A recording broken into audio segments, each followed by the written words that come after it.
That's okay. I'm sorry, Tracy. That's fine.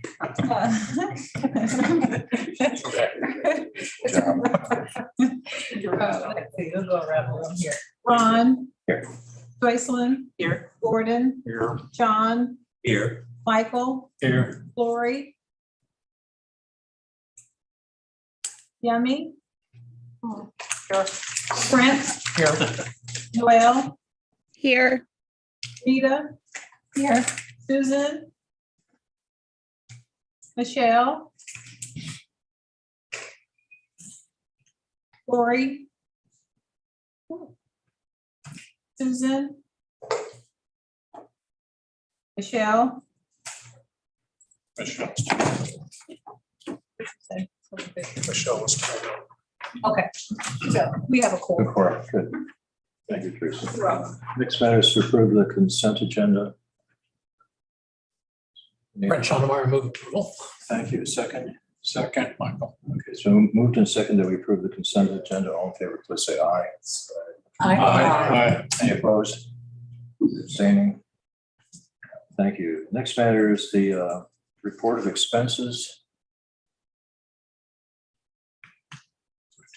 And are they- are there any? Oh, I'm sure that's included consent agenda, of course. Yep. Of course.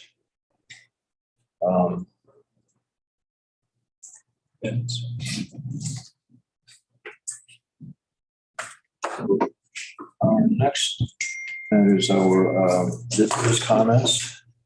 We forgot to. Wait, what are those? Yeah, we Oh, okay. approved the consent agenda. Oh, I'm sorry, yes, Minutes. Yeah, the consent agenda. Well, first we got to approve the agenda. Yeah. Well, we did that. Yeah, I didn't hear the vote. I'm sorry. It was all A's Yeah. but done. Okay. Brent moved, Michael seconded. I'm so sorry, you all. Okay. got it. Thank you. Right. Okay, next matter is our consent agenda then. And we entertain a motion to approve that. Move second. Second. Moved and second that we approve our consent agenda. All in favor, please say aye. Aye. Opposed? Abstain? That's passed.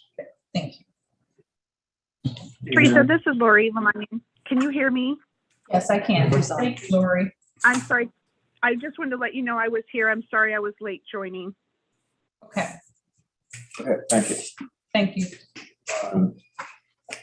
Next matter is approving the minutes. That was part of the consent agenda. The minutes are part of the consent agenda. You're okay. Okay, and then what about the report of expenses? That too, isn't it? Mhm. Okay, great, we got that covered. Yeah, so Now now, to visitors. On those I have, we have three.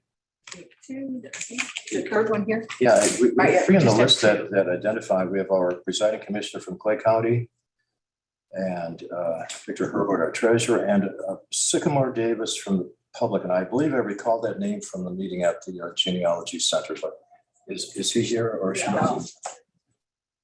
Okay.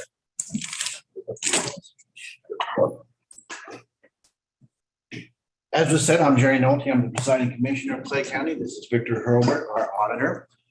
What I'm here to talk to you about tonight is we are going to, in fact, tomorrow be doing first hearing on a measure to put before the voters in Clay County to reduce the Clay County surtax. And try to do this really quick. So if you have questions, please feel free to ask them. The surtax was put into place in the mid-1980s to replace the inventory tax. The surtax constitutes roughly of the overall property taxes paid somewhere in the range of 3 to 5%. So it's a very small subset of that group and represents roughly 17 million dollars, right? That's correct. Total, all taxing jurisdictions, 17.8 million. Yep. Right. So what we are going to be proposing is that we reduce that. Currently, Clay County is the third highest in the state of Missouri, only behind St. Louis and St. Louis County. What we are proposing is that that tax be reduced to equal that which is charged in Jackson County. That is going from $1.55, our current rate, to $1.44, which is the Jackson County rate, which is enormously greater than the rate in Platte County, which is 36 cents. You can see that that is a very large gap. The idea is that we would like our businesses to be able to participate and do business on a level playing field with those of Jackson County. As I said, this goes before a vote of the people. Another part of this subset of property tax is it is not vulnerable to the Hancock Amendment. As everyone here knows, I'm sure, the Hancock Amendment requires a reduction in property tax rates so that there is not an undue windfall to governmental entities. This particular one is not coming under that category. This vote would not put it under that category. So the surtax constitutes essentially a pretty dramatic windfall during high inflationary times, which obviously we're getting ready to enter into. Obviously, the library is a recipient of that. I'm going to turn it over to Victor because he's the guy who knows the numbers better than I do. But essentially, what we're going to be talking about is this. While that would constitute on the face of it, a decrease, that decrease is constituted on a couple of suppositions. One is there will be no growth in property values in Clay County. That's false. There is going to be growth. There'll be growth anywhere. And a couple of other issues that do not come into play, not the least of which is we are going to be losing a number of TIFs, which the value of the property that will be taken off the TIF rolls is something in the line of $217 million worth of property, which will then be now vulnerable to will not be protected under the TIF laws any further. So Victor, you want to take it from there? Sure. Yeah. Again, Victor Hurlbert, Clay County Auditor. Thanks to the board for having me tonight. We really appreciate the chance to speak with you all. I looked it up before I came here. The Mid-Continent Public Library System is actually one of our largest stakeholders as far as surtax, behind only North Kansas City School District and the Liberty School District. And I think that just reflects, the history of this entity. And as Commissioner Nolte said, that this was brought in the 80s as a replacement of taxing business inventory as personal property. And instead it replaced it with taxing proportionally the same amount on commercial real estate. So essentially, currently the Mid-Continent Public Library System's surtax revenues in 2022, based on 2021 assessed valuation and surtax, was in the neighborhood of $1.14 million, which I think of your budget is not, very significant. Roughly 1%, as Commissioner Nolte said, it's, on average, all taxing entities, it's around 3%. So it's a small amount of property tax revenue. But the proposal we're bringing forth to come down essentially 10%, we would want that to take effect on taxes due in 2023, not this year. That's what's coming before the commission to go to the voters. So what that means for you in terms of budgeting it is it's a year delay. So you get another full year of regular surtax, and then this would impact calendar year 2024 revenues. It would be a 10% cut down to $1.44 per $100 assessed valuation. However, as Commissioner Nolte alluded to, if we look at the historical trend analysis of commercial real estate assessed valuation growth, it's roughly 3% in even years, which are the non-reassessment years under Missouri law, and then 8% on average on the reassessment odd years. So when you look at that, the basic math is pretty simple there. If you have this year at 3%, next year, 2023, 8%, and we do a 10% cut, guess what? It's essentially revenue neutral. The public library system, I'm here to tell you on the conservative estimate for a fiscal note, we don't anticipate an impact for your revenues from where you are today. Again, we just want to be the first county in the state of Missouri to do this, to reform this pretty outdated surtax and promote economic development as a region with our Jackson County partners in Platte County. But just to put in perspective, really in 2021 was historic. We had commercial real estate increase 25%. So again, that revenue neutral figure is pretty on the low end. So it could even be higher. And as Commissioner Nolte alluded to, no Hancock provision going out into the future. So once we get to 144, that continues to you continue to see that growth even above and beyond whatever inflation is. So no Hancock cap. So, and of course, you still have your surtax revenues from Platte County and Jackson County, right? Without any change. This is just the Clay County portion. We just for some reason, our rate is so high because we had a ton of inventory in the 1980s, ton of business inventory. So that's, I think, the reason we're here today. So yeah, we're happy to answer any questions, but we do appreciate your time, and we appreciate your support to promote regional growth. And one last statistic to throw at you, not to give you too many numbers, but these are simple numbers. Victor was talking about the amount of growth that our county has experienced. We are, in fact, I believe, either the third or the fourth fastest growing county in this state. We are hopefully going to at some point catch up with our neighbors to Platte County. They are the number one fastest growing county in the state. So we feel that the growth potential here is going to certainly outpace this, what amounts to a rather modest decrease. We're certainly happy to answer any questions that anyone might have. Can I just clarify the number? You said it's 1.14 million is the total, or that's the reduction? That is how much the library system brings in surtax revenue currently. So it'd be a 10% decrease off that. Off that. Talking 100-some thousand. And yeah, I mean, and again, we're projecting that would bump up, this year, so 2023 revenues to roughly 1.17, and then come back down. Is essentially what that. So is your rate, is this a fixed rate that you can adjust annually, or this is a fixed rate that stays until the next vote? Fixed rate, we would have to go back to the people to change it again. It is not set annually with the state auditor's office pro forma. It's a county set rate. So it would stay at 144. When will this be voted on? What we're hoping to do is, if we are successful, we will have first read tomorrow. And we will be trying for a successful vote on 27th. Should that happen, we're looking at the November ballot.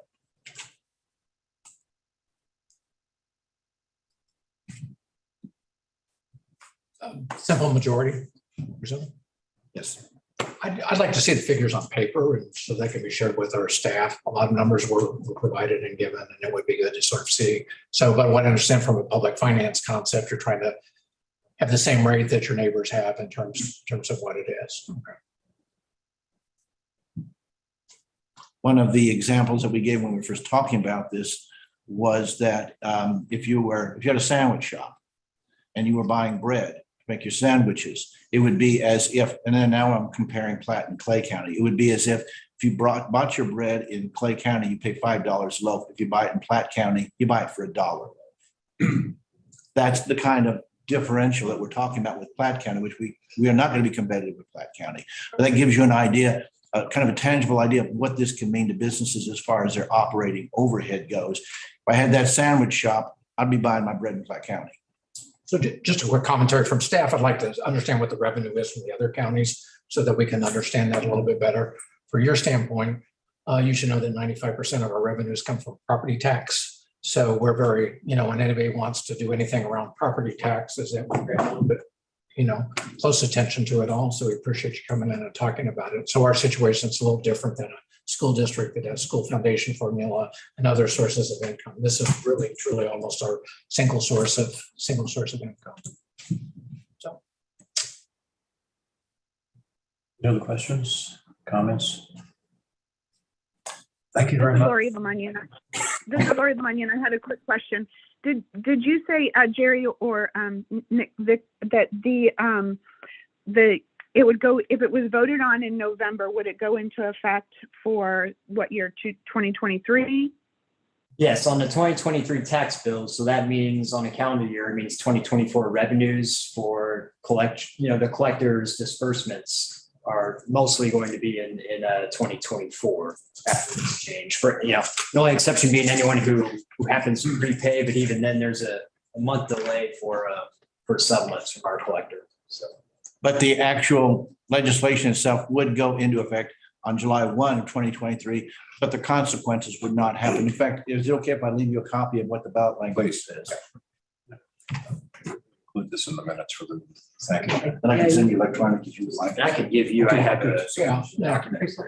Just one other quick question. Are you making the same presentation to the school districts? Which are probably. Victor and I were talking to a group of all the school districts this Thursday. Yeah, we met with all the school district superintendents. Thank you very much. We appreciate the work you Thank folks you. do. Thank you. Appreciate it. Thank you.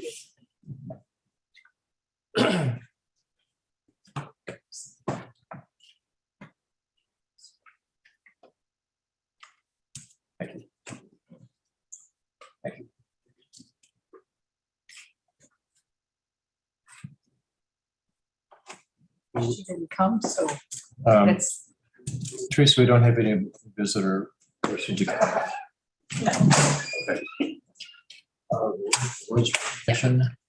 Quan, are you online? Yes, Okay. Susan. I wanted to make sure that he was online because this award is for him. He has received yet again the Government Finance Officers Association Certificate of Achievement for Excellence in Financial Reporting for the annual comprehensive financial report that ended on June 30th of 2021. This is Quan's 12th year in a row for this certification. And it is a highly respected organization giving out an award that they don't necessarily have to give out every year. So congratulations to Quan.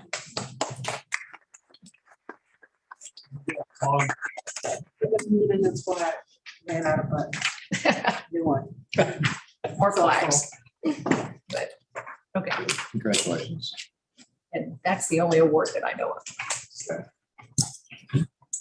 of. Juan, if you are health-wise up to it, rather the financial reports next. Okay, well, hi, this is Quan. Sorry, I have to join a meeting from home, and you may stop me to ask questions anytime.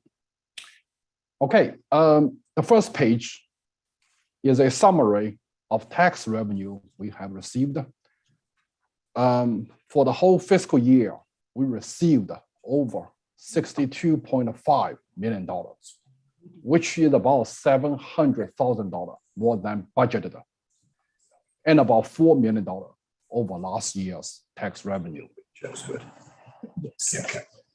Also, at the end of the year, we contacted all 3 counties for delinquent tax revenue. We figured out the collection rate based on the amount of delinquent tax we received, comparing to the beginning balance to figure out the collection rate. And based on the collection rate, we will decide the net tax receivable at the year end. The collection rate for last fiscal year is about 50%, which is lower than a year ago. A year ago was about 70% collection rate. So the net tax receivable is close to $1.7 million. Also, the total amount of operating revenue is a little over $57 million. Cody, next page, please. On page 2, it has the operating expenditures. For payroll and benefits is over $31.2 million, 94% of the budget.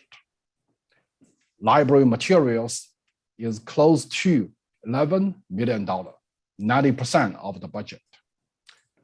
All other library operational accounts is close to $8.6 million, 80% of the budget. So we had an operating surplus about $6.2 million before the transfer of $1 million to the capital project fund. Next page, Cody. We just received the first assessment from all 3 counties.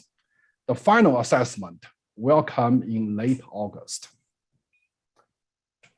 The assessment is the number we will use to calculate the tax revenue for this new fiscal year. The total amount of assessment is close to $18.2 billion, 5% more than last year's number. The biggest increase is in personal property tax assessment, on average, increased by 20% over last year. New construction is lower than a year ago. The total amount of new construction is about 1.6% of the total assessment. TIF is also lower. It's about 3.5% of the total assessment. Again, the final assessment will come in late August. Then we will do the calculation for the levy rate. Next page, please. That page shows it has the debt service fund. Right in the middle, the number in red is the total amount of disbursements to the library. We have closed this construction fund with the Bank of Kansas City. The total amount of fund received by the library is close to $84 million. On June 30, the debt balance is about $58,765,000. Next page, please. That page shows a summary of capital project fund. And the middle column is the amount of expenditure we spend on each capital projects. The first one is for the storage center at Woodneath. We spent about $120,000. The next one is the signage for Woodneath. And for last fiscal year, we spent about $10,475. Reading Rocket, we spent half of what's been budgeted, which is about $171,000. Next one is the data storage. We spent close to $300,000. We also spent about $234,000 to install an elevator at the Redbridge branch. The last line of the number shows the amount of expenditure we spent on the capital improvement plan. For just last fiscal year, we spent $24.7 million. All years before last fiscal year, we spent $72.18 million. Add those two numbers up, subtract from the budget, which is $114 million, leaving a remaining budget close to $17.8 million. Next page, please. That page is for the grant and gift fund. For last fiscal year, the total revenue is $6,894. That number includes a deferred revenue about $275,000 we received about a year and a half ago. It was recorded as a deferred revenue, but we recognized as a current year revenue last year. The fund balance at the year end is close to $460,000. Next page, please. That page is the health insurance fund. For the whole year, the amount of contributions from employer and employees are $3.6 million, very close to the budget. The fixed cost and excess fee is a little over $1 million. This is over the budgeted amount. Medical claims and drugs is about $2.7 million, leaving a deficit about $188,000. The cash on hand is over $1.6 million, and the fund balance reserve is close to $1.3 million, which is right in the middle of the minimum and the maximum fund balance. Next page, please. This is a summary of the quarterly investment. The detailed report has been posted to the board docs. With the rising interest rate, the market value is below the par value, but we will receive the par value at maturity. Also, the total amount of interest we received for the whole year is about $340,116. That's for both in operating and capital investment. The amount of commission we paid to Central Trust is $51,317. Next page, please. Also, right now, we have 3 non-budgeted items over $3,000, and we like to present to the library board. The first one is a purchase for 150 cards from Victoria Packaging. In the past, we rent those cards. Those are like a big size of the book cards. We use them to transport books to help move the library during the renovation. In the past, we rent them from Victoria Packaging, but the company has decided to discontinue the business, and they are willing to sell to us at a discount price. So for $13,500, we can have 150 cards, and we can use them to move a library, and we can store them after we finish the capital plan. We can dispose them if we don't need, or we can rent them to other libraries. The second item is a labor cost to replace an air conditioner at Grandview branch. The unit is fairly new, still under warranty, but the labor is not covered. And we just received a new quote yesterday for a much lower price. Labor cost could be about under $3,000 from a different company. Yeah, the new quote is for $2,500, not $7,100. So it's significantly less. Had we gotten that quote sooner because of the dollar amount, you wouldn't even see it on this list. The company that is the company that is currently working on Green Hills, and they've worked at Red Bridge, so we are familiar with them. It's not so it's significantly less. Yeah. Yes. Thank you, Susan.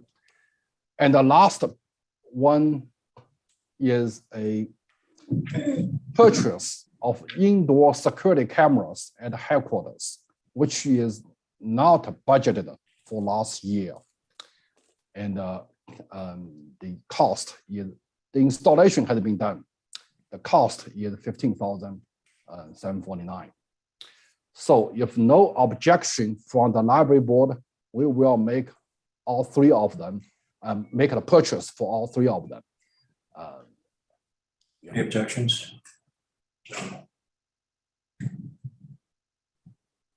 Any questions, comments for Quan? Quan, thank you. Hope you feel better. Thank you. All right, on to old business committee reports. The first one I have is the selection committee.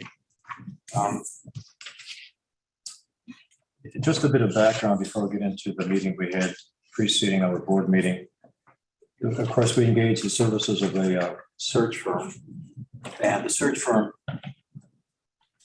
notified the various library members for organizations of the opening, as well as identifying various candidates who may not have been actively looking.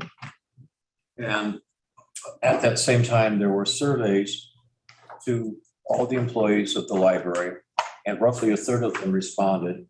Also, there were identified stakeholders that were identified by members of the committee. Roughly half of those, a little bit more of them responded. And there were also some comments by people within the library community nationally who chose to comment, although they were not necessarily interested in the position.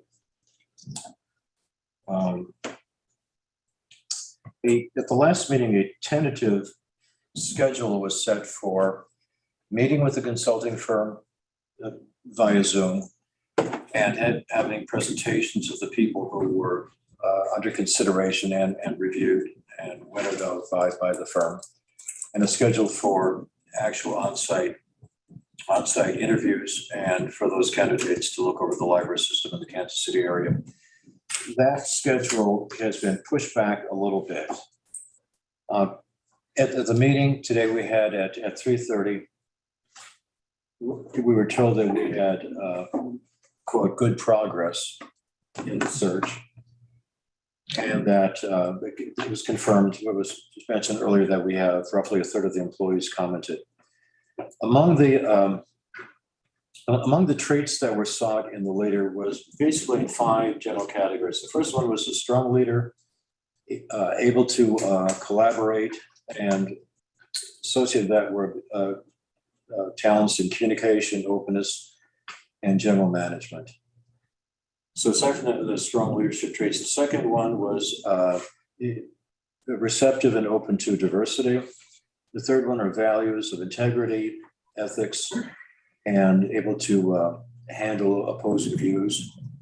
The fourth one was to be familiar with the expression was used, the landscape, the MCPL landscape. And the fifth trait was the person should be innovative.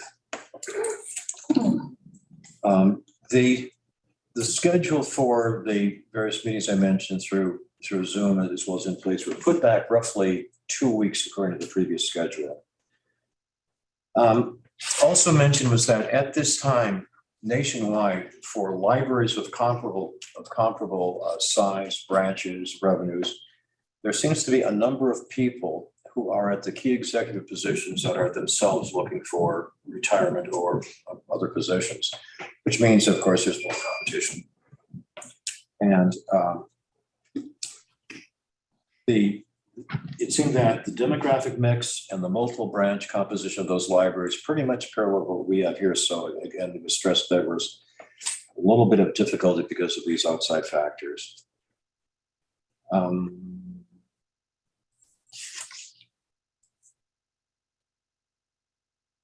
That was basically it. Other members of the committee, if you care, please add or supplement to what was just mentioned. John, good summary. I think that was a good summary. Mike. I think you covered it all. Okay. Yep, good job. Okay. Building committee. Oh, no, Sorry, you have to officially appoint me, guys. Quan needs it in writing that you have officially appointed me as acting director for insurance purposes and some other things. So while I'm glad to be sitting here, you have to do it formally. well, there's an issue of protocol. Do we want to run this through the personnel committee?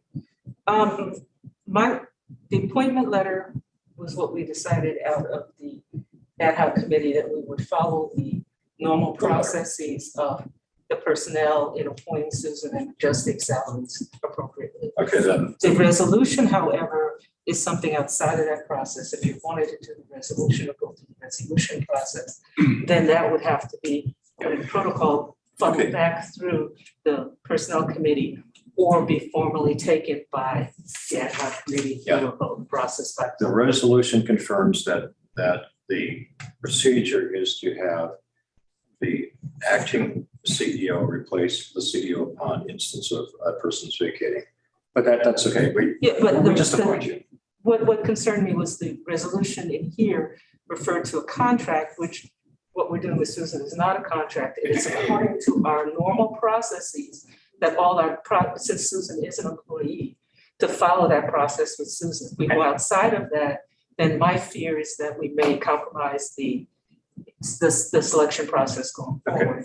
Well, appointing Susan is distinguished from selecting State's replacement, but the letter that was presented is the contract. That is the engagement contract. Offer consideration and acceptance. So that letter confirms that she is engaged, which is the contract. It's confusing. Motion? Yeah. I think it needs to be clarified what we're voting. I'm fully prepared to vote on the letter. I'm just saying the. Okay, then we'll vote on the letter. Does anybody move that we approve? I make the motion. I'll second the letter. All in favor, please say aye. Okay. Aye. Objecting, abstaining. Aye. And My congratulations or condolences. thank you. And just so you know, Michelle is online now. Yeah, we should open the question, sure. I was prepared to vote aye, but when we make motions, we need to allow time for discussion. Sure, okay. You know, and because there may be questions for clarification or understanding, and so, I mean, it's sure. I'm anxious to get done and out of this meeting myself too, but you know, I mean. Okay, I promise that 30 seconds I'll stop or somebody stop me. The Constitution says that when President Kennedy was assassinated, President Johnson was in place, but he still had to be sworn in. When President Nixon resigned, President Ford was in place to replace him, but he still had to be sworn in. And 30 seconds ago, Susan was sworn in. Oh. Retroactive to July 1st. According to whatever's in the Yes. paper is it. Right. Exactly. All right. Thank you. Okay, can we also finish the vote? Because we only said all in favor. We never said, we never completed the motion.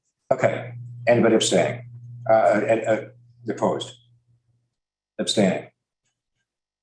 You're just rushing it through, so nobody can tell me I can't. So you can't, see, so you can't get out. You can't get out.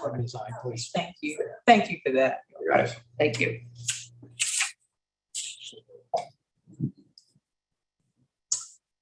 Any other comments about the ad hoc committee?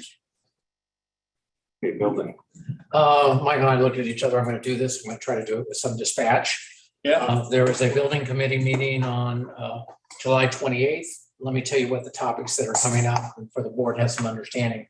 We should be getting we have got bids in from Green Valley, and that's an important, really, that's the first time we'll see the impact of what inflation might be on construction costs. And so we will be there to talk about that. We'll have schematics, East Independence, and for consideration to take a look at. And then that remains the last uncompleted major project is Riverside. And so there's that. There's the, I'm gonna have Jake do quick slides to show some progress because it's always extraordinary just how quick the progress is. And then I want to come back and talk really about Green Valley for a second. And then I want to talk about a request we had from the Finance Committee. Jake, yours.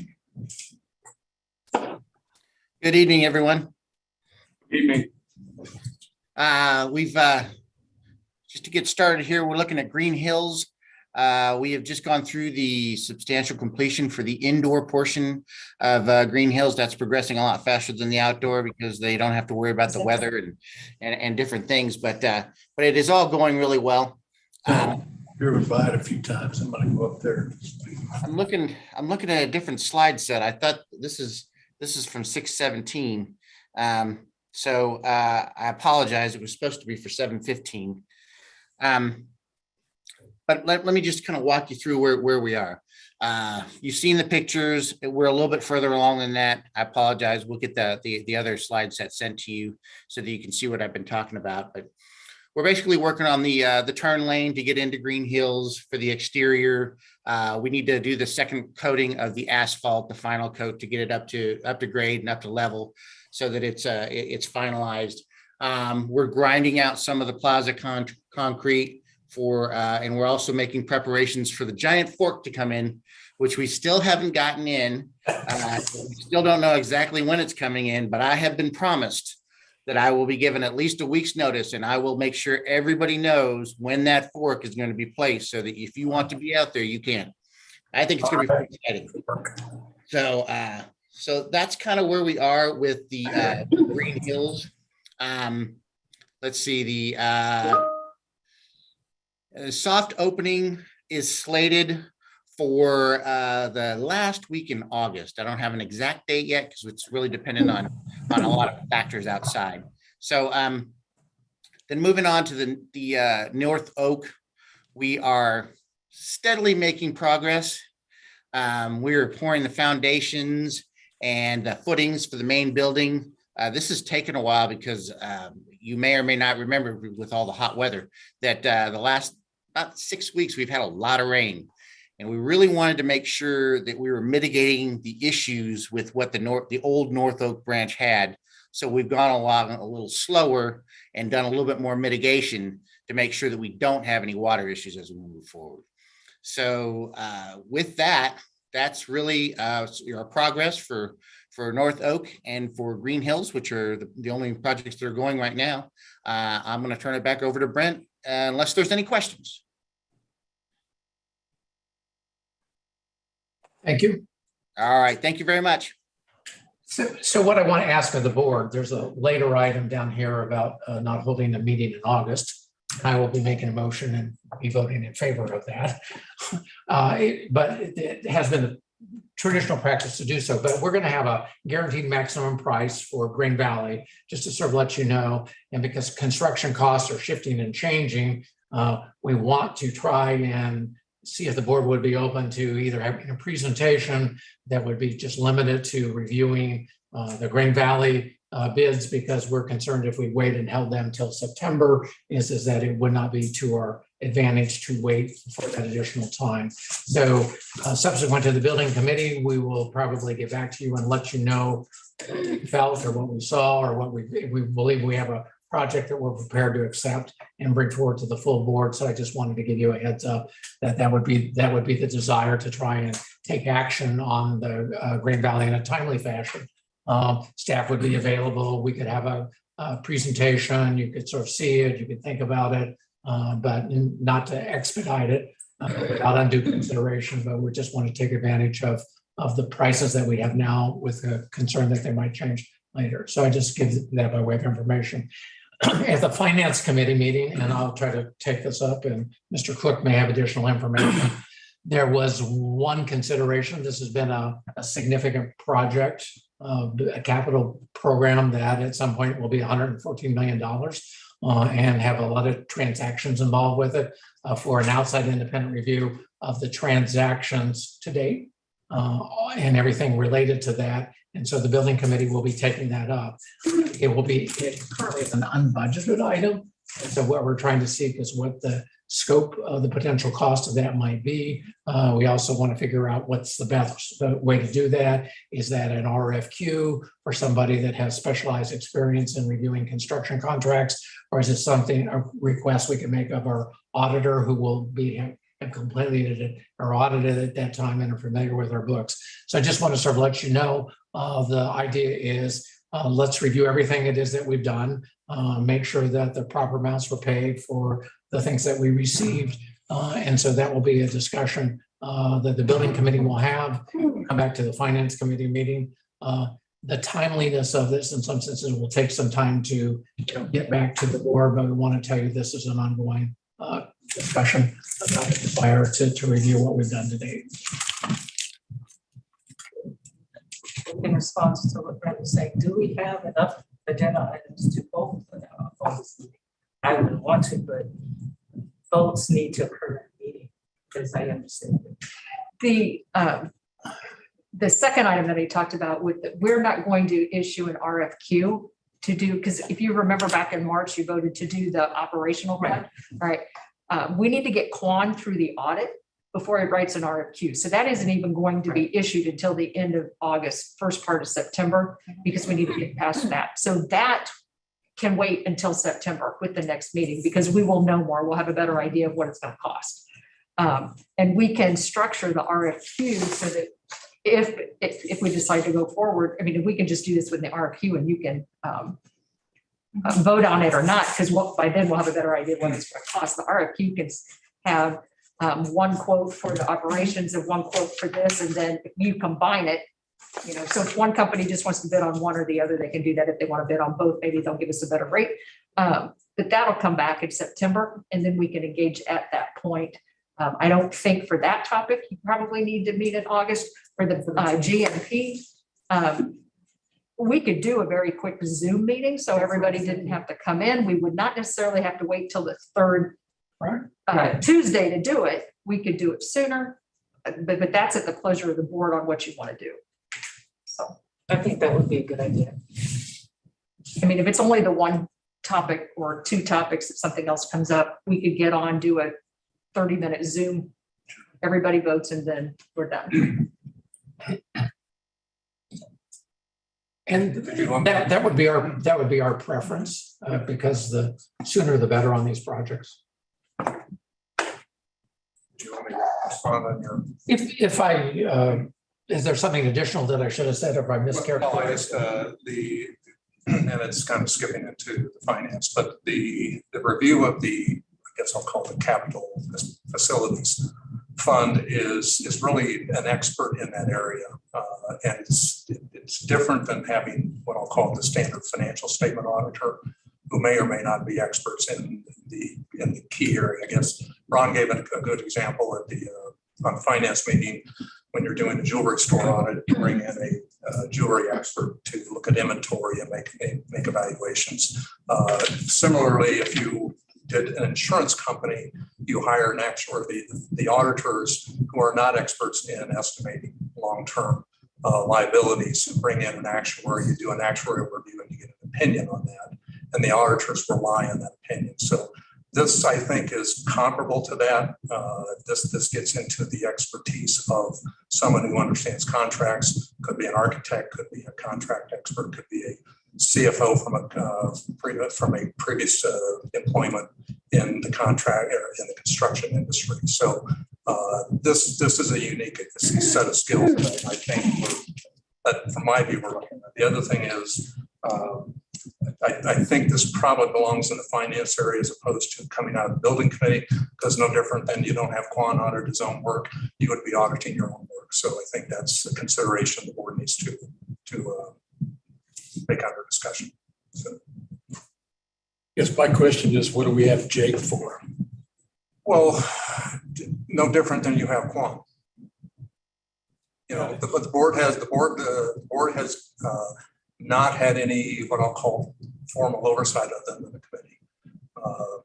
And you know, it's not that there's anything wrong, but at this point, as I said, as I've said, Brent, we don't have an accounting of the funds that have been expended today. But I think it's something just from the standpoint of accountability to the board and accountability to taxpayers. You put in a spending plan 5 years ago, we're 5 years into it. And I think it's a prudent thing to do on behalf of both of us. So this will be an agenda item at the building committee, partly so that we can understand, you know, what is desired. Ask Mr. Cook to participate in that meeting so that I think it's, if we undertake this unbudgeted item, it's important to understand what the scope is and what it is that we want to get out of it. So some clarity about what that looks like would be helpful, I think, for all involved. So. In one consideration, I think that at least used to be one of the provisions under the general accepted auditing standards is that the firm that does the audit of the financial statements must not be somebody who either installs a system or does a discrete review. So it'd be something like this. If there's a review of the construction contract compliance, and let's say there's a variance in it, well, that may have happened at a time when that same firm audited the overall books. So there could be a tension there of saying, I identified something in detail that I missed in the audit. And I'm pretty sure the ethical standards would preclude dual engagement. But again, if the firm, well, we can confirm that. Well, and as you also pointed out, that nothing would stop that firm from engaging an outside. Well, they'd have to, yeah, absolutely. So a topic for conversation, not to be talked through here or not, but we're going to pick it up at the building committee and we're going to return it back to the finance committee and understand we've got lots of work in front of us, but this is something that we're committed to talk through. We're in the building committee. I think not.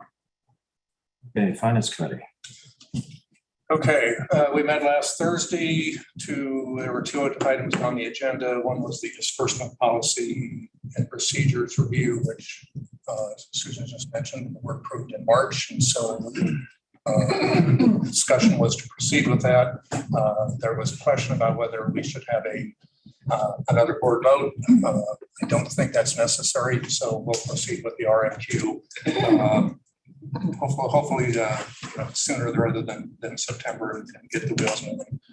The other matter that was discussed was the capital plan assessment and review that we just talked about. So those are the main things that I have to report. Questions? Technology.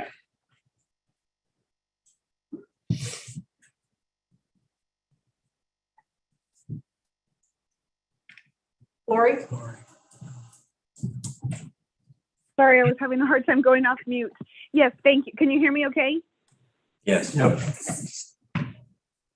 Yeah, so we met yesterday and it was a very great meeting. And so have some updates that Brian had said that he would share with kind of some of the successes over this last year. And I'm very excited for him to share those with you. Okay. Cody, can you, yeah, already did it for me. Excuse me? Yeah, I'm fine. I got it here too.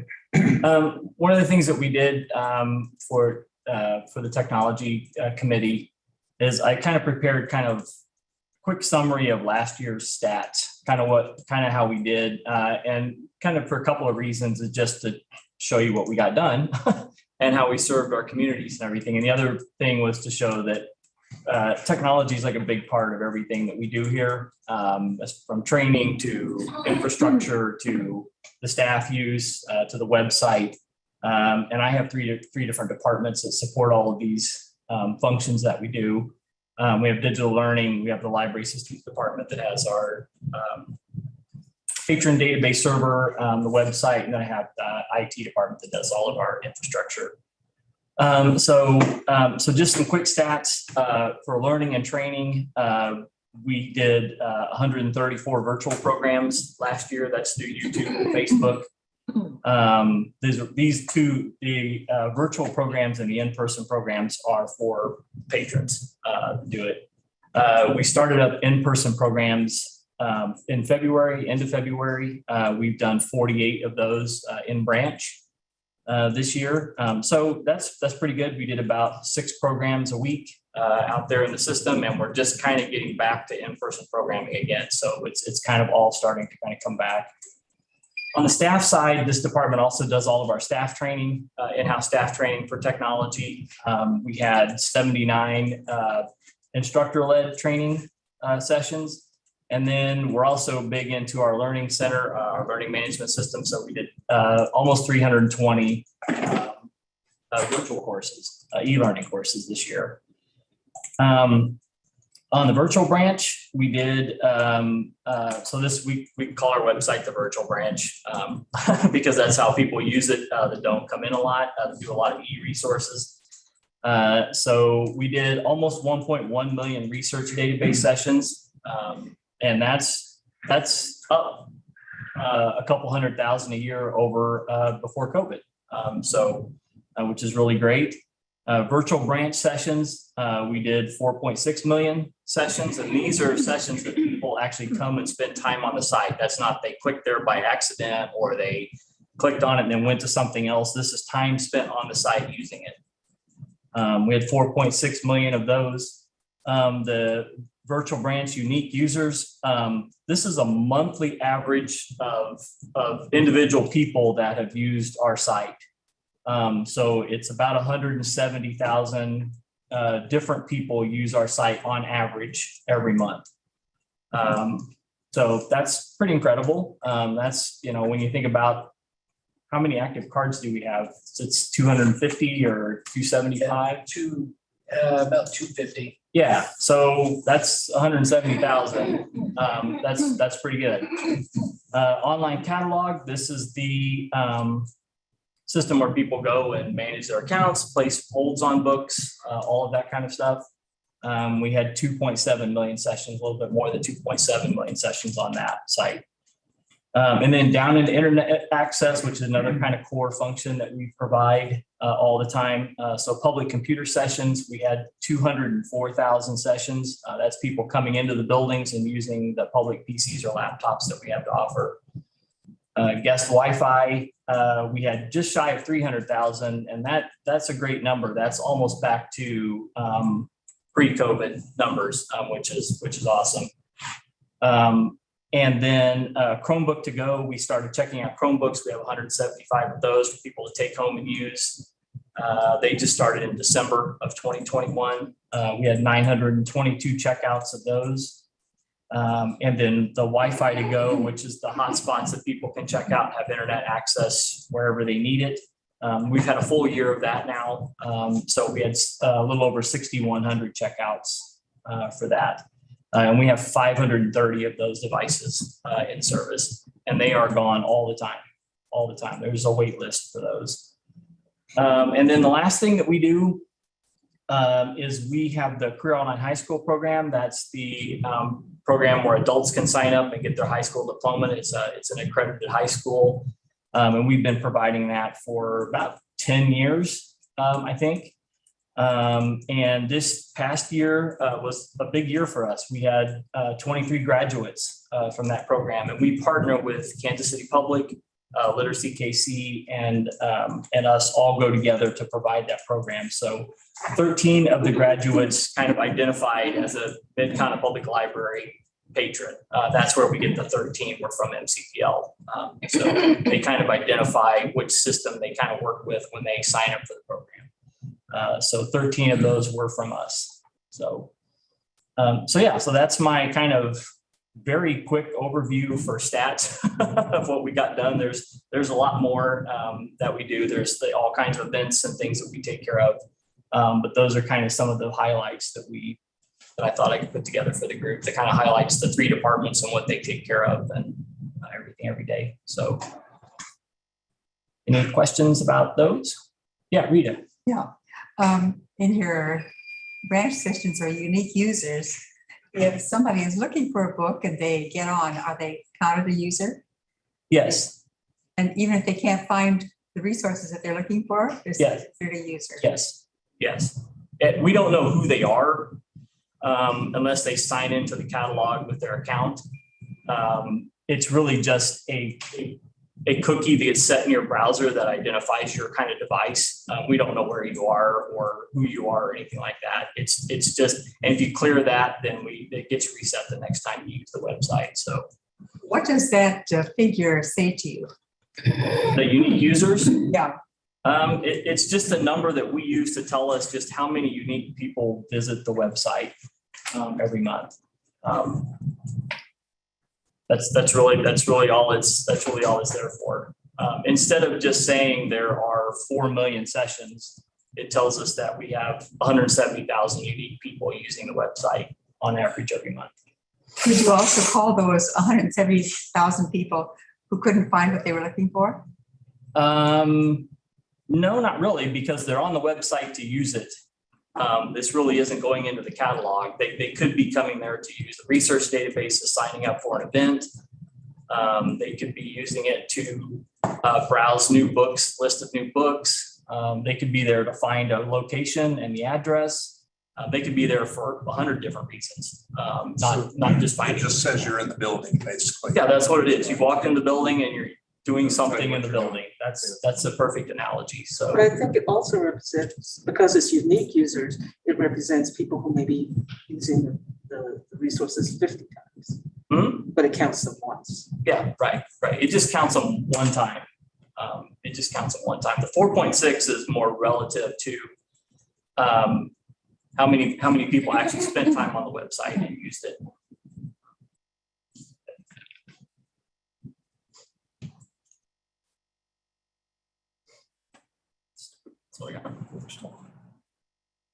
Lori, anything else from the committee you'd like to report on? No, I think that's everything. Thank you, Brian, for sharing that. And I think it's exciting to hear what we're having a impact into our community. So thank you, guys. Yeah, thank you very much, Lori and Ron and Michael and Joyce for being there tomorrow. It meant a lot to me. And I really appreciate your feedback and your participation in that. So thank you very much. And just a comment to follow up, the meeting with Brian Miller was absolutely fantastic. The material that's presented, what you have is only a small portion of just a wealth of information.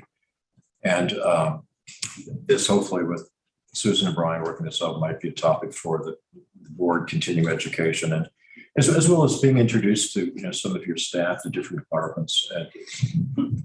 And what struck me in the meeting before, the traits that were sought, the first bunch of traits for the CEOs were the notions of communication, openness, and all that. That's exactly what I think it was the flavor of the meeting, which was made it so absolutely enriching. That's fine. One quick thing, I remember the meeting in, was it up north at, well, anyway, where we had the meeting to establish the virtual branch. Oh, yeah. Yeah. And, oh, yeah. You remember that one. We had a long discussion and Yep. we anticipated that it would be popular, but we didn't anticipate that the virtual branch is a most in our system, bar none, by none.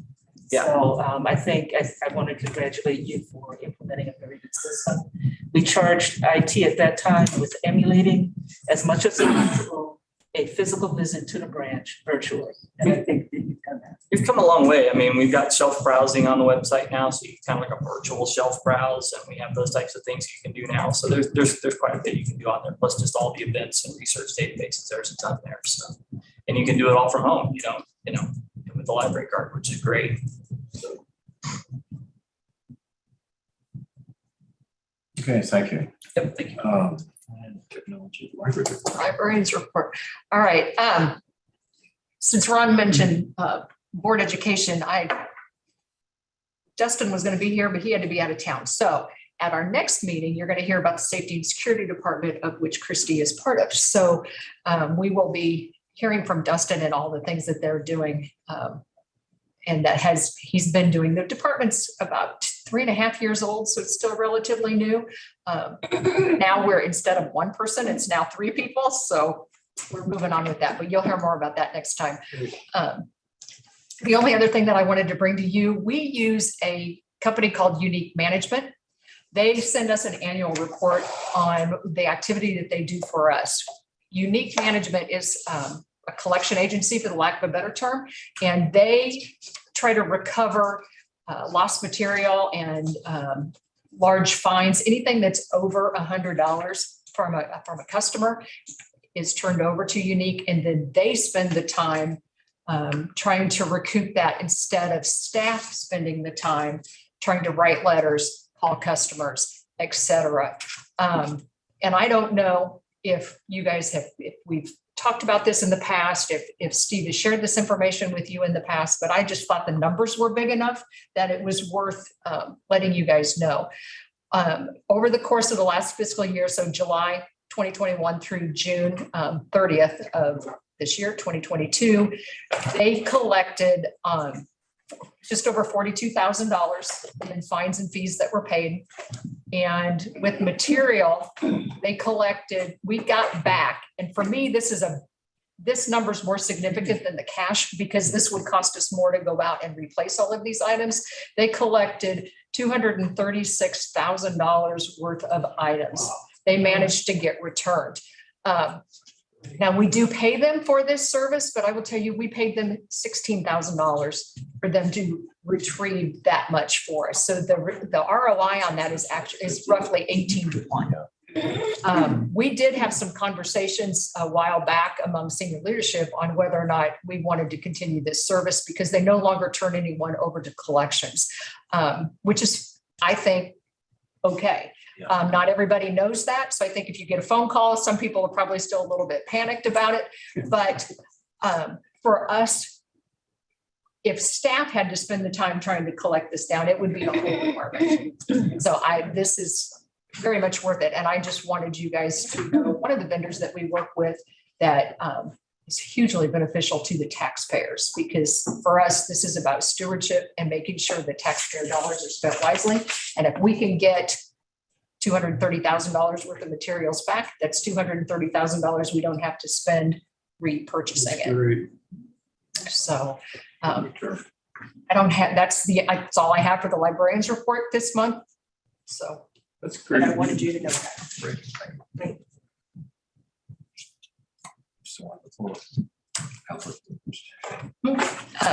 Yes, I can take the conflict. The conflict of interest resolution is something that is required by the Missouri Ethics Commission for all political subdivisions. This is something that if the board chooses to, and we have for years and years and years, if you adopt a conflict of interest resolution, we can submit this to the Missouri Ethics Department. It is good for 2 years. And what it allows us to do is just have a blanket statement so that individual board members do not have to file disclosures, just financial disclosure statements every year. So this saves you guys a lot of time and a lot of hassle. There are a few staff members who fill out the financial disclosures every year. We are not required to, but we do that just to because we have access to checking accounts in large dollars. So this is just pro forma for the most part. If you do it this year, you don't have to do it again for 2 more years. It is due by September 15th. So it needs to either happen today, or if you choose to meet in August, it has to happen before August because the September meeting is after that deadline. Joycelyn? We have a lot of new board members on. It might be helpful for them to know what does that mean in terms of their liability if they fall outside of the conflict. The conflict of interest, it's like a half a dozen questions. I have to fill it out. Diana fills it out. So the director, the assistant director, the development director, CFO, and I believe Jake fills it out as well. It just says that you're not you're not benefiting from any contracts that the library may engage in. Yeah, Diana, help me here because I filled mine out in February, so I don't even. Yeah. Benefit, or if you have. Yeah, my family's not getting contracts that they shouldn't be getting, so there's nepotism in the bidding process. And if there is any, then you would need to approve. Yes, and if there is something, you have to disclose it. That's the point of the disclosure. Otherwise, it's all those for us individuals. Those are all done annually. We get an email reminding us to do it. It takes, if you've done it in the past, it takes like 3 minutes to do because everything's filled in. You only have to change it if it's changed. But as a board, if we do the resolution, then you don't have to fill out those individual forms every year. And Teresa has what that resolution is. I believe it is in Board Docs. So if you want to read it, you can. It's good in 2 years. It's done every 2 years. And Teresa, is this essentially the same one that was Yes. approved 2 years ago? Okay. Yeah. I reviewed it, then it's fine. Mr. President, I think what Joycelyn is asking, it relieves us of the paperwork requirement. Correct. But we do have conflicts of interest considerations, interactions as board members, and we need to be mindful of those. And so I think that might be a separate conversation as for the board to go through conflict of interest, what that looks like, and maybe things around open meetings. Yeah, we talked about sunshine. I think that's a good set because you can inadvertently engage in a vote that in some senses proves to be a conflict of interest, and your failure to recuse yourself or do that in some senses. Disclosing. Yeah. I appreciate not having to fill out the form, but I still think we need to have the talk. Yeah, we had a former board member who needed to do that a lot when we were discussing going to self insurance.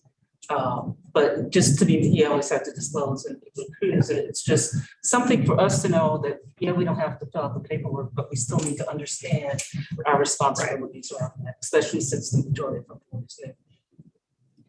Thank you. Well, and we do have the responsibility during the audit of filling out, Yeah, that's coming. acknowledging to the auditor that we had no conflicts. That's a You letter. guys get that letter too. Okay. I didn't know that, so that's good to know. Yeah, that's a letter that comes from the Yeah, it's auditor. coming out Right. now. Should be coming pretty soon. It goes to, I don't know how many people it goes to in the administration, it goes to all the board. Okay. I know I get it every year, so. Yeah.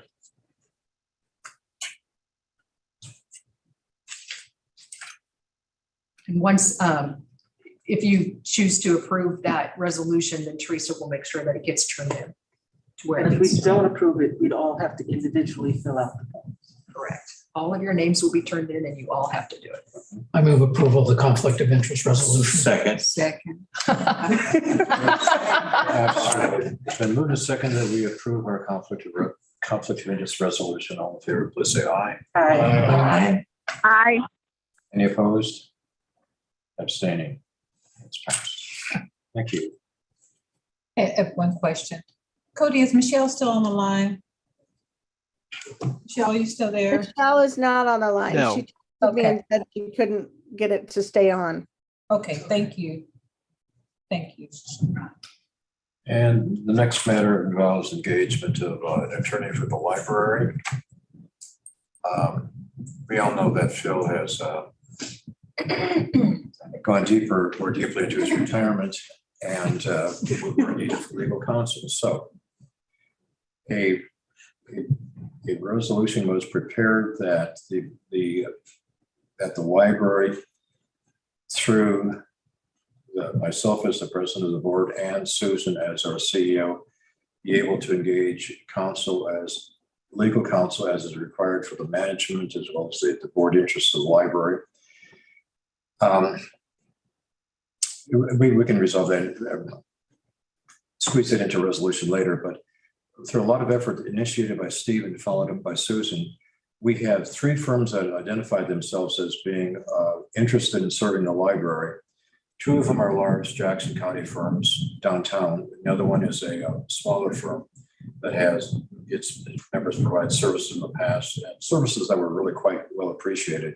There's a little bit more to do on that because the way it was set up in the past, these firms have to be rated by staff for recommendations. And also we do need information like who would be the engagement partner, the billing rates, typically at what level within the firm would be the services.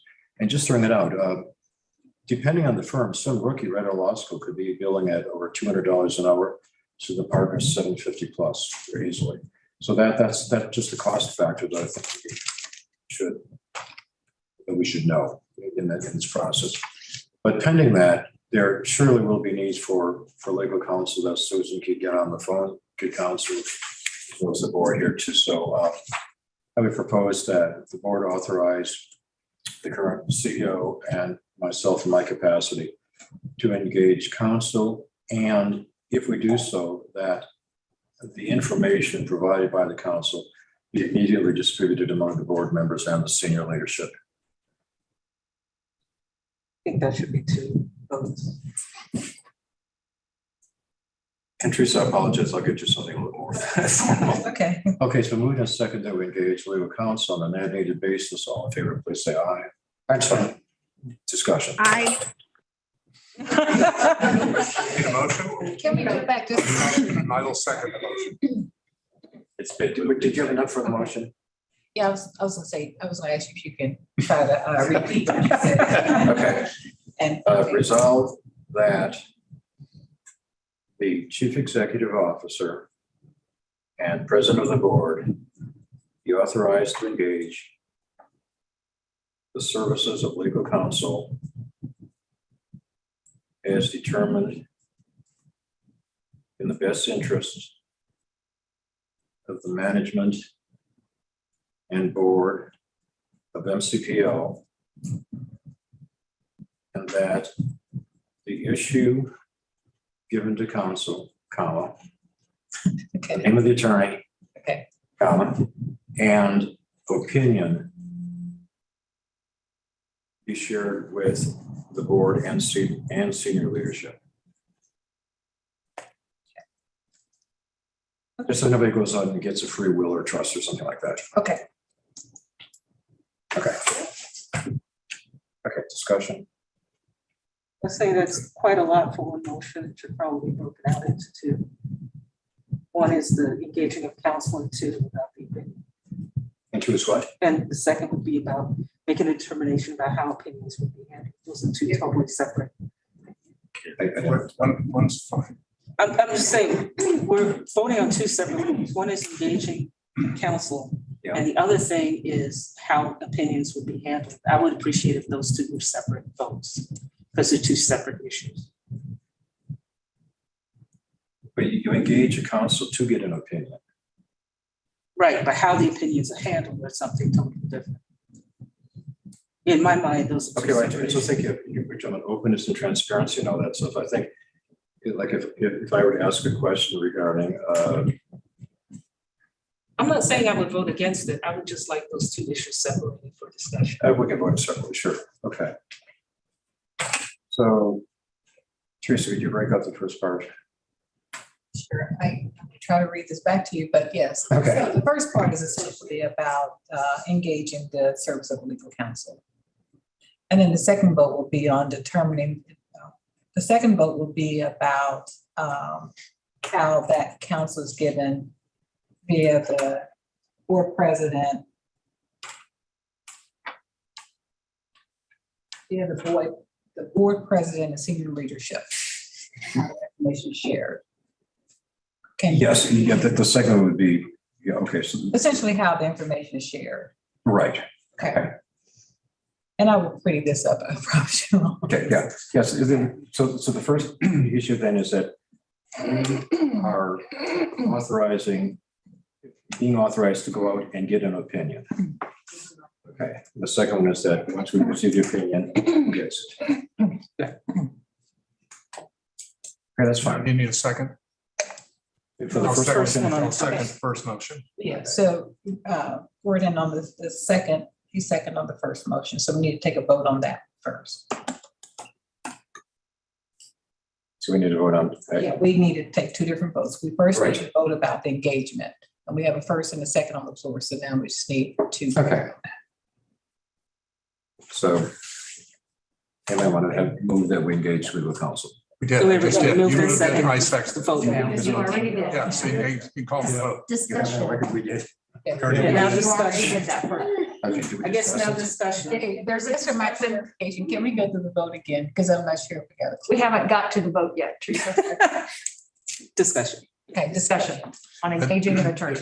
I'll clarify. As I understand, we're authorizing Ron and Susan to take whatever steps they need to engage counsel at their choice, okay, for the appropriate matter at hand and to request an opinion. Okay, that's what's on the table. Mhm. Yep, that's pretty simple, Mike. Yeah, okay. Any other discussion? It's on. So I call the vote. Okay. Thank you. All in favor, All right. please say aye. Aye. Any opposed? Any abstaining? I am abstaining I because I know the principals in all three firms, so I just wanted to let you know. Conflict, so there's no conflict. Yeah, that's fine. Okay. Good job. Second function is to addresses the distribution of an opinion once received. And I propose that whenever an opinion is received, it be distributed among the board and among the senior leadership. Go ahead. Okay, I would offer a clarification that only in the event that you have confidential matters that pertain to personnel or of a contractual nature that requires what I want to say, closed session, that those exceptions be, I totally agree treated with that. separately, everything else. I agree with that, but I think it should be at the discretion of the executive director and the president, because there are too many different things that come up legally that would make that blanket decision difficult to manage. Confidentiality, sunshine, personnel. There's a lot. But I think the more transparency, the better. except when that transparency, As said, when it relates to personnel or contract issues that involve, significant contract amounts. well, I think that Need to falls go under into private sunshine. session. Well, but eventually they'll be sunshine, they'll be disclosed. But if you get an opinion on something and you need to take it to a closed session, then that matter comes back to the board in an open session. So you've satisfied the sunshine requirements and the transparency. I will just I brought this along. I didn't know it would come in handy. Maybe it will. So for those of you who are familiar with what's been happening in Parkville over the last 3 or 4 years, Parkville settled the Sunshine lawsuit for $195,000. They spent well in excess of $250,000 on legal fees. And so just rack it up pretty close to $500,000, which is about 10% of the annual operating budget. So we have a new mayor, new administration, new city administrator, who I've met, who's great. I'll say that publicly. But they just put out a note that says, we are going to adopt transparency and full disclosure, all financial matters, whatever the public wants to see. I think we would be wise to do the same. Yeah, there's a system that goes with it. Once we get an opinion from legal counsel, the lawyer has to be quiet because of confidentiality. The privilege is with us as the board.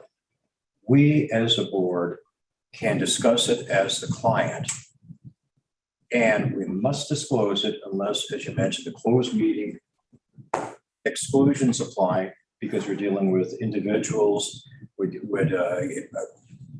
computers, except for computer programs and computer whatever. Contracts would put us at a disadvantage. Other than that, I think we are compelled to disclose information. And when we had the Carter Hicks audit, Phil said very clearly, because we paid for what we received, we have to disclose it. And there was no basis that we couldn't. I would request, I'm not totally against this, I would just request that be decided upon once we have council in place, so that council can weigh in. Who gets your opinion? I just think structuring that and having procedures in place, I think that we should rely on council to have input in how that's structured, because. Well, we're talking about getting the council to give us the opinion. Right, that's fine, yes, Okay. but I'm saying this right here, I think is a discussion that should be having council in place. And the discussion involves distribution of the opinion. Yes, once council is in place. Fine. But again, unless it's excluded by the sunshine laws, I feel that we are compelled to disclose it. I just dislike putting things in place without a structure. And I think we need to go council and make sure that our structures in place that comply with openness and comply with sunshine. Well, can we just call a vote Sure. and we can vote on it? I mean, What's the difference between openness and sunshine? Aren't they the same? I mean, we're bound by statute to disclose everything. But are we not? we also, you have to have in place, when are those things disclosed? What is disclosed to who or when? There's a lot of things that have to be decided, and it should be, those things, we should come up with a structure to do that, so that there's consistency, continuity, and clarity about when things are disclosed, when things are not. I would like to have that discussion with council in place. we can just vote. I guess I'm not aware that, at least from my making inquiries into where I live, my jurisdictions, I've never had them say you can't have that. And that's kind of what happened here, okay? Is they said you can't have those things, and Is it cost there a them rush to do that $500,000. before we have council in place? I don't know that you'll have a different answer.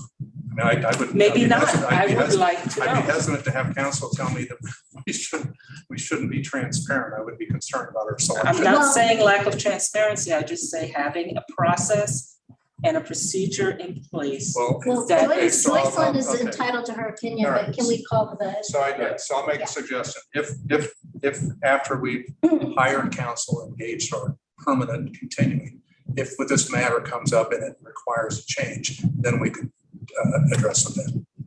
Susan hire somebody. Policy issue. Okay, the vote was called. All in favor, please signify. You want to read Just the, for clarification again. Yes. Okay. you want to read it again? Can you restate it, what the motion is, Ron? On the chief executive officer or president of the board of trustees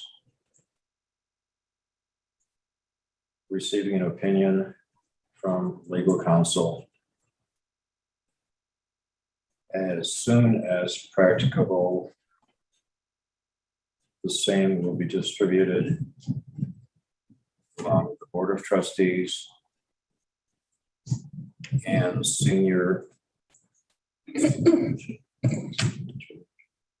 It's senior leadership, senior Senior- administration. Senior either way, leadership. Either way.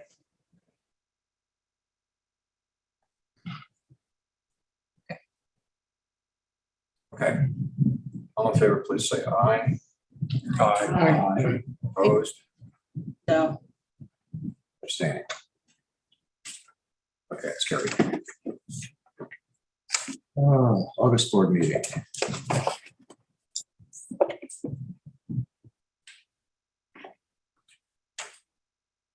I move that we not have one. A second. Been moving a second that we do not have a board meeting. Regular board. Let's have discussion. A regular It's a board. regular board board meeting. meeting. Committees maybe if they so choose. I'm sorry, what? I move that we not have a regular board meeting. We may have a special board meeting. Oh, okay. For purposes of considering the Green Valley project, but not a regular board meeting. Any discussion on that? So Ron, is there anything on the agenda that why we would have to have them? The committee chairs may know. And the Great Valley. And all that we could do on a special one? Absolutely.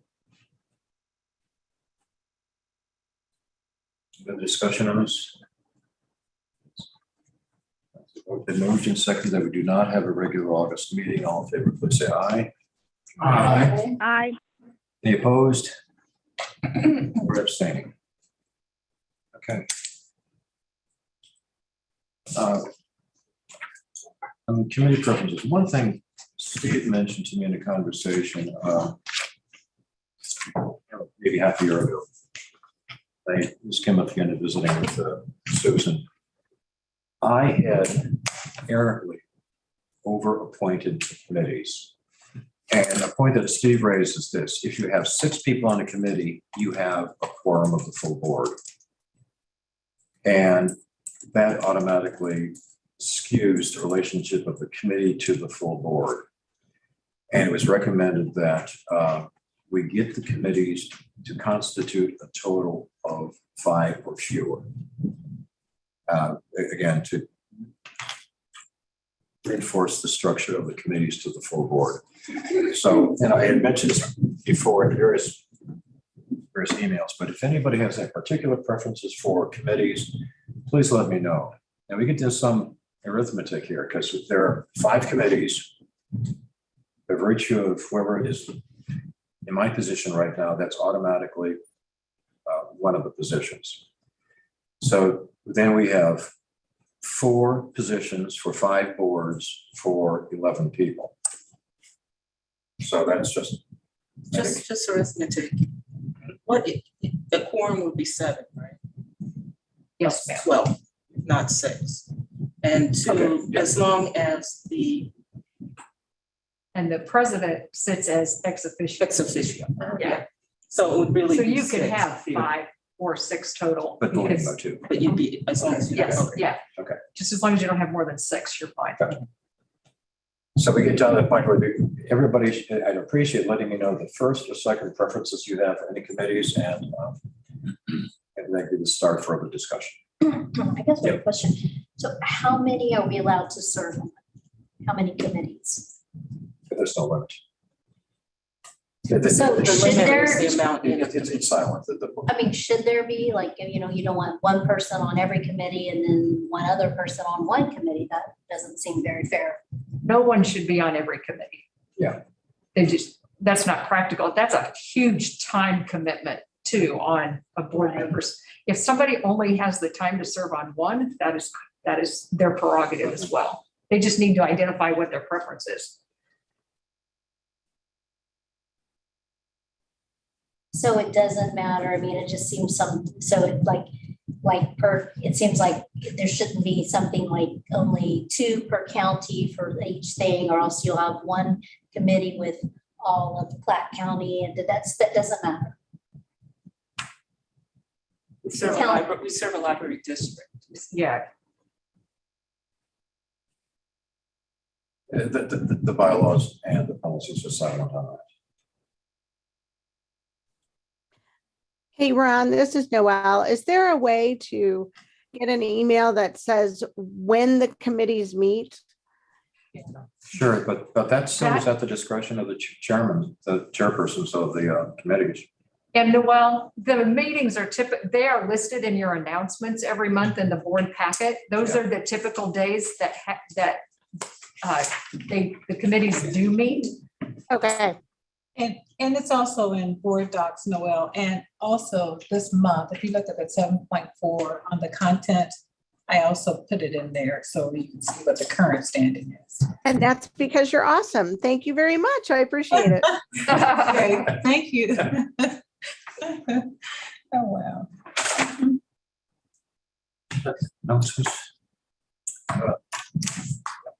I'd just like to remind everyone that there's an important event this Friday, the Legacy Luncheon. And Diana, you might want to mention where that stands now in terms of the number of people that are coming. Yes, so it is this Friday at 11:30 at Arrowhead Stadium. And right now we have a capacity of 216, we're at 208. So we have a few seats left. Yeah, so it's only it's only $75 if you haven't bought your ticket. It's a good time to do that. It'll be a great meeting. The only other thing I want to point out, the following 2 weeks from now, our annual romance genre con. It's a 3-day event that I know you guys are chuckling. It does focus on romance authors. We have a dozen romance authors coming from all over the United States. We have one coming from England. And I will tell you that we haven't had this in person for 3 years, obviously.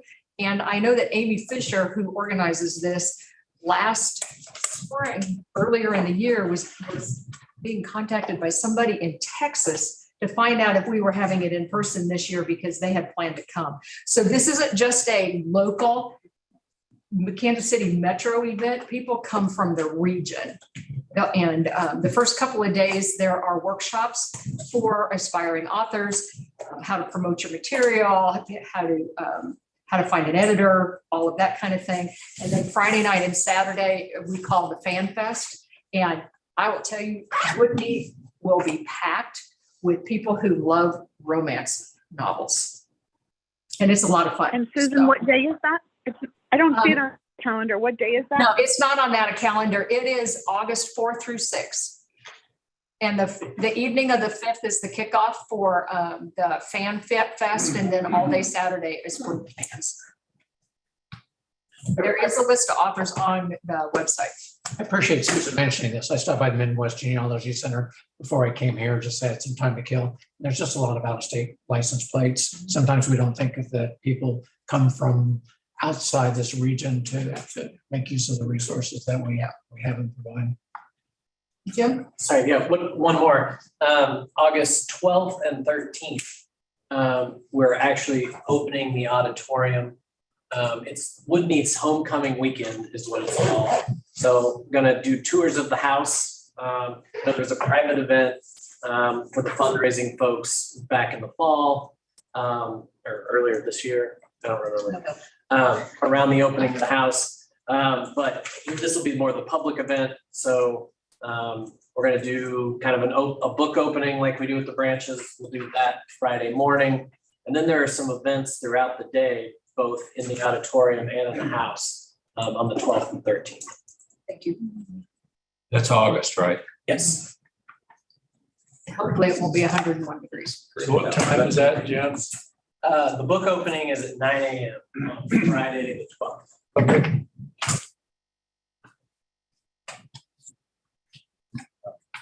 Trustees' comments?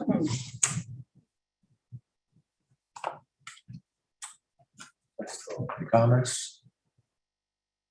And I would entertain a motion to adjourn. So moved.